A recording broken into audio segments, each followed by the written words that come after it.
एक छोटे से गांव में राम प्रसाद नाम का एक बुजुर्ग व्यक्ति अपनी बेटी सुनीता के साथ रहता था। राम प्रसाद बहुत गरीब था और उसकी जीविका का एकमात्र साधन उसका छोटा सा खेत था। वह दिन भर मेहनत करता ताकि अपने और अपनी बेटी के लिए 2 वक्त की रोटी जुटा सके। हालांकि राम प्रसाद के मन में हमेशा एक चिंता बनी रहती, अपनी बेटी सुनीता की शादी की। उसकी गरीबी इतनी थी कि वह शादी के लिए आवश्यक धन जुटाने में असमर्थ था। यह चिंता उसे हर समय सताती रहती थी। पिताजी, और रोटी तो क्या? नहीं बेटी, अब बस कर, मेरा मन नहीं है। ये क्या है पिताजी? कई दिनों से देख रही हूँ कि आप अच्छे से खाना नहीं खा रहे हैं। क्या बात है? सुनीता, मैं तुझे कैसे समझाऊं कि तेरी शादी की चिंता हर वक्त मेरे दिल और दिमाग में रहती है। जिनसे भी बात करता हूँ वे दहेज की बात करने लगते हैं। बेटी की शादी ठीक से करने तक के पैसे नहीं हैं, तो दहेज कहाँ से दूं? बस यही सब सोच सोच कर मेरा चैन, मेरी भूख प्यास सब खत्म हो गई है। क्या हुआ पिताजी? आप इतनी चिंता क्यों करते हैं? अगर मेरी शादी नहीं होगी तो क्या हुआ, मैं आपके पास ही रहूंगी और हमेशा आपका ध्यान रखूंगी। और अगर मेरी शादी हो भी गई तो फिर आपका ध्यान कौन रखेगा? इसलिए आप मेरी चिंता मत कीजिए, बस अपना ख्याल रखिए और खाना खाइए। आपकी खुशी से बढ़कर मेरे लिए कुछ भी नहीं। सुनीता अपने पिता की चिंता कम करने के लिए यह सब बोल रही थी, लेकिन यह बात उसे भी पता थी कि यह मामला गंभीर है, क्योंकि उसकी सारी सहेलियों की शादी हो चुकी थी।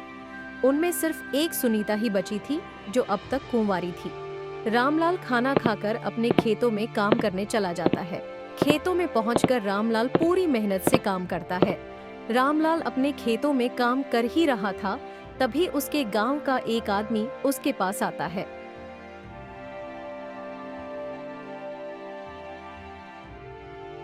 अरे रामलाल भैया, क्या हालचाल है? सब ठीक है ना?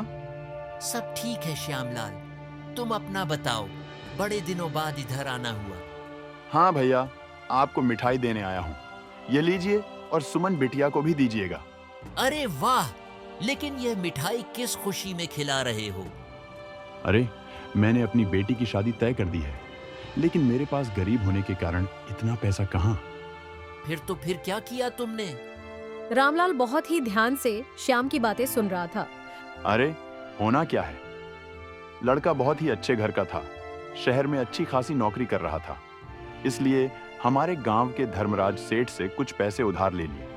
सोचा बेटी की शादी करूंगा और कुछ पैसों से एक खेत भी खरीद लूंगा। धीरे धीरे करके सेठ के सारे पैसे सूद समेत चुका दूंगा।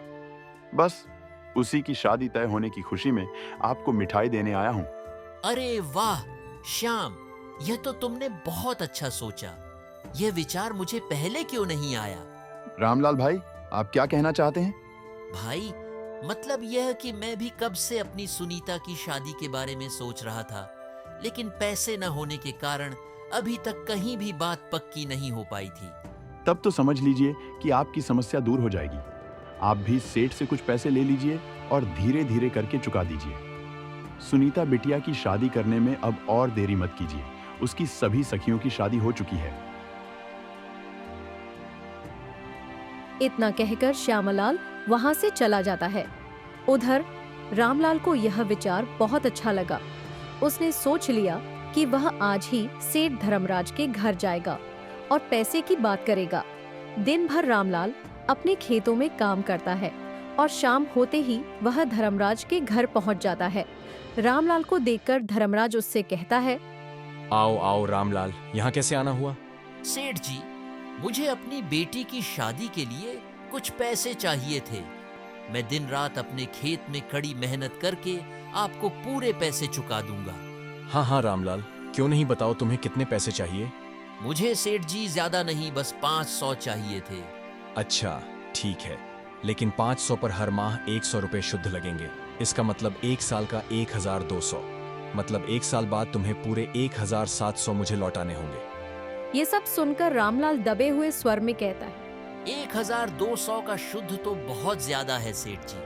मैं एक गरीब किसान हूँ, इतने ज्यादा पैसे मैं कैसे चुका पाऊंगा? अरे भाई, तो इसमें मैं क्या कर सकता हूँ? मैं भी तो यहाँ इसीलिए बैठा हूँ ना कि 2-4 पैसे कमा सकूं। अगर मैं अपने पैसे कम सूद पर देने लगूं तो भला मेरा क्या ही फायदा होगा? तुम्हें चाहिए तो बोलो, वरना यहाँ से निकलो। बहुत लोग हैं जो खुशी खुशी इतने सूद पर पैसा उधार लेते हैं। तुम्हारे बुरे समय में एक तो मैं तुम्हारी मदद करना चाह रहा हूँ, और इस पर मेरा एहसान मानने के बजाय तुम मुझे ही समझा रहे हो। नहीं सेठ जी, ऐसी बात नहीं है। अच्छा ठीक है, आप मुझे पैसे दे दीजिए, मैं ब्याज चुकाने के लिए तैयार हूँ। रामलाल की बातें सुनकर सेठ खुश हो जाता है। वह भी जानता था कि उसने रामलाल के साथ धोखाधड़ी की है, लेकिन गरीब और बेबस लोगों को अधिक ब्याज पर पैसा देकर ठगना उसका रोज का काम था। सेठ से पैसे लेकर रामलाल वहां से अपने घर के लिए निकल जाता है। सेठ ने तो बहुत ज्यादा ब्याज पर पैसे दिए हैं, लेकिन मैं क्या करता, पैसे तो चाहिए ही थे। कम से कम अब सुनीता के लिए रिश्ता लेकर कहीं जा तो पाऊंगा। मेरे पास पैसे नहीं हैं, ये सुनकर पहले लोग मुंह बना लेते थे। अब बस एक बार सुनीता का घर बस जाए, फिर तो आराम से जी पाऊंगा। ये सब सोचते सोचते रामलाल अपने घर पहुंच जाता है। घर पर सुनीता उसका इंतजार कर रही थी। पिताजी, आज आने में इतनी देर कैसे कर दी? मैं कब से आपका इंतजार कर रही थी। और यह आपके हाथ में क्या है? अच्छा हाँ, यह तो श्याम ने कुछ बीज मंगवाए थे, बस कुछ बीज हैं इसमें। तुम जल्दी से खाना लगा दो, मुझे बहुत भूख लगी है। अरे वाह पिताजी, आज तो आपको भूख भी लग गई है। लगता है आज खेतों में काफी काम किया है आपने। ठीक है, मैं आपके लिए खाना लगा देती हूँ। रामलाल ने उधार के पैसों की बात सुनीता को नहीं बताई। वह सुनीता को परेशान नहीं करना चाहता था। अगर सुनीता को यह पता चल जाता कि उसके बूढ़े गरीब पिता ने उसकी शादी के लिए पैसे उधार लिए हैं, तो उसे बहुत चिंता होती। थोड़ी देर बाद सुनीता रामलाल को खाना देती है। खाना खाकर दोनों बाप बेटी सो जाते हैं। रामलाल के गांव में बहुत चोरी हुई थी, इसीलिए वह सोचता है कि जल्दी से जल्दी अपनी बेटी का रिश्ता पक्का करके इन पैसों का हिसाब चुका दे। लेकिन उसके गांव का रास्ता एक जंगल से होकर जाता था, जहां सिर्फ चोरों का डेरा था।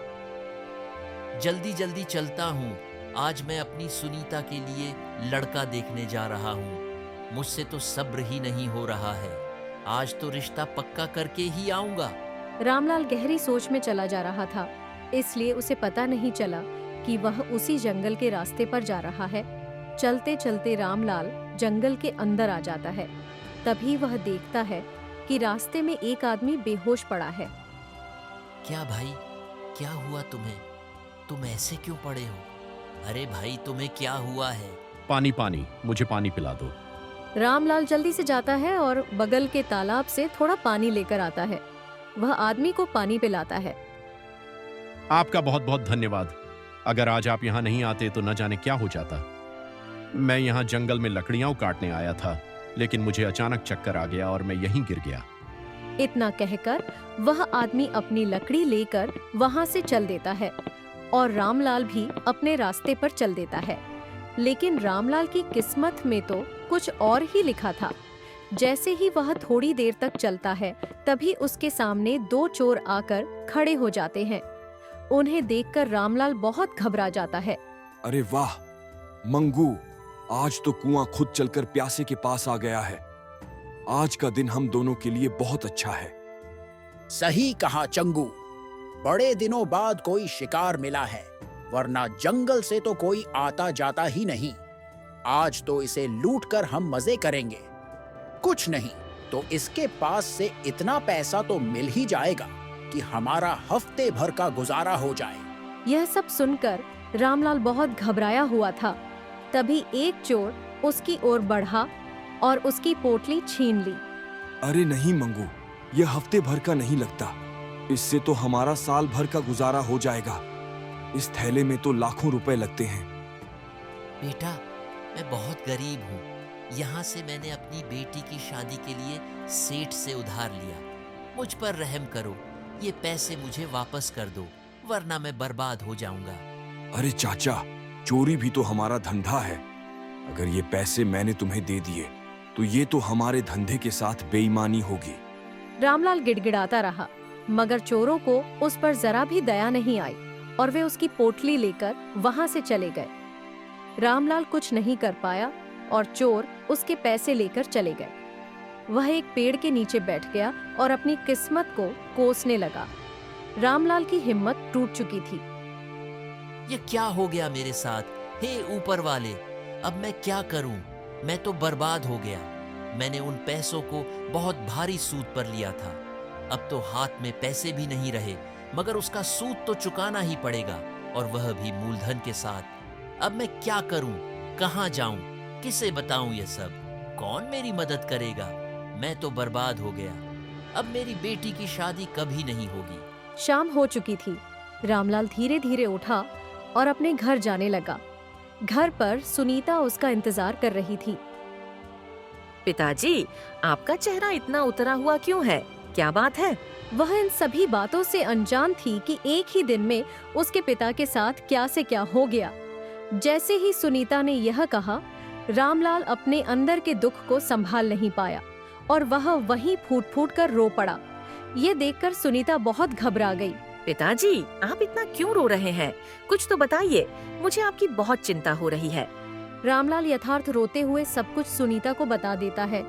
हे भगवान, यह आप हम गरीबों के साथ कैसा खेल खेल रहे हैं? एक ही पल में हमें खुशियां देकर छीन भी लीं। शादी की व्यवस्था तो दूर की बात है, हम धर्मराज के पैसे कैसे चुकाएंगे?